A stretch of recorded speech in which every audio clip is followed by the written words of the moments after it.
All right, people. It's your boy JB Trap House Boxer. I'm back again with another one, man. All right, man. This is a little post-fight review, or I'm just gonna talk about Joyce, man. But good. I mean, a good American debut from Joyce last night. He knocked out Kiladze last night, man, and I fell asleep on on some of the cards. I caught a lot of the other little undercards. But right before the Joyce fight, I fell asleep, man. But I was able to catch it again this morning, and I want to talk about it, and share it with you guys. But anyway, man, Joyce did a good job.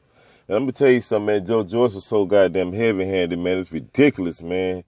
I mean, you could just tell everything he throws he's just a heavy-handed guy, point blank. Period. Even everything he touch you with, it just takes some up out of you. You could tell, man.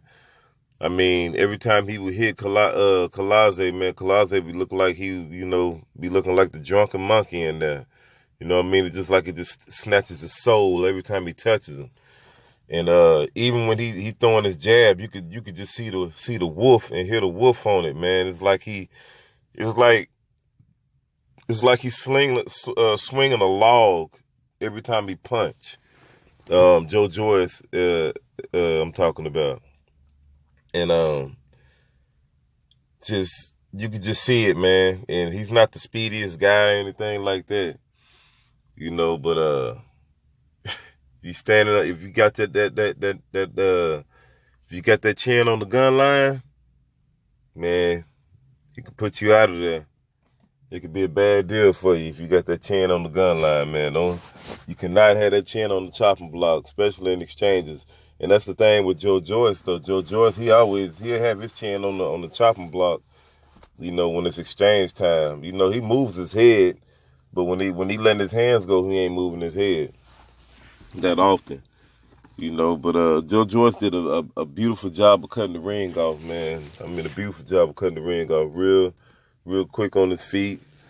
I thought Kiladze did too much moving around, instead of just working his jab a little bit more. The first round, it took a toll on him because Joyce was landing body shots, in the first round. Going to the body early and cutting the ring off, staying in range, making them fight. And he did a good job of that. Too bad he was Abel Sanchez, though. But I love his performance last night. The heavyweight division definitely needed this, man. Needed this. And good thing is, it was shown on on TV in America, cable TV in America. So that's good for the American public to watch free TV, free television, and exciting heavyweight on top of that. So I just want to see how the American public, gravitates towards Joyce. If I'm not mistaken, I think I think he speaks Spanish too. I think he can speak Spanish. If I'm not mistaken, don't hold me all the way to that. But I could have sworn I heard Joyce speak Spanish before, fluently. If I'm not mistaken. If somebody know about that, y'all please drop that in the comment section, please. But yeah, man. Like I said, man, this guy's heavy-handed. But let me give Lago Kiladze his credit too, though, man, because he figured it out after the first round. He was like, shit, man, I ain't got no choice but to sit here and swing and bang at this point. It's either kill or be killed. So, he did step it up, and he was letting his hands go and shit on Joyce, quite often to keep him up off of him. He ain't had no choice. And he did that. He did that even though in the sixth round, he didn't want no more drama. He spit his mouthpiece out and all that. But if anybody watched this fight and they seen this ass whooping he was taking, man, the shots he was getting hit with, man, I'm surprised he lasted that long. He got dropped like 3 times. If I'm mistaken, yeah, I think he got dropped like 3 times. And yeah, man, I just think that he should have been not you know, when he could have sat there and exchanged with Joe Joyce, but he had to he couldn't afford to sit down on his punches in the exchange. He needed to, just let his hands go and get out of the way real quick, because Joe Joyce is slow. He's slow. You can see his punches coming, but that shit hit you, bro. If anything he throwing lands on you, man, you can be in bad shape. I mean, in bad shape. And like I said though, man, and especially when he throws hooks, it takes a while for his hooks to get there.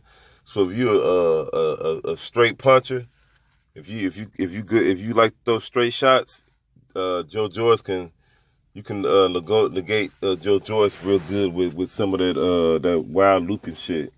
But it's not gonna be easy though. It's not gonna be an easy task because Joe Joyce is busy, athletic, say big, heavy-handed, and he's very, very physical too.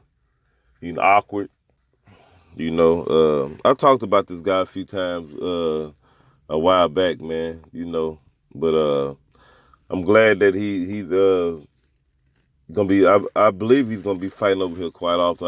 I believe in New York they'll love Joe Joyce in New York. The New York fans will love him.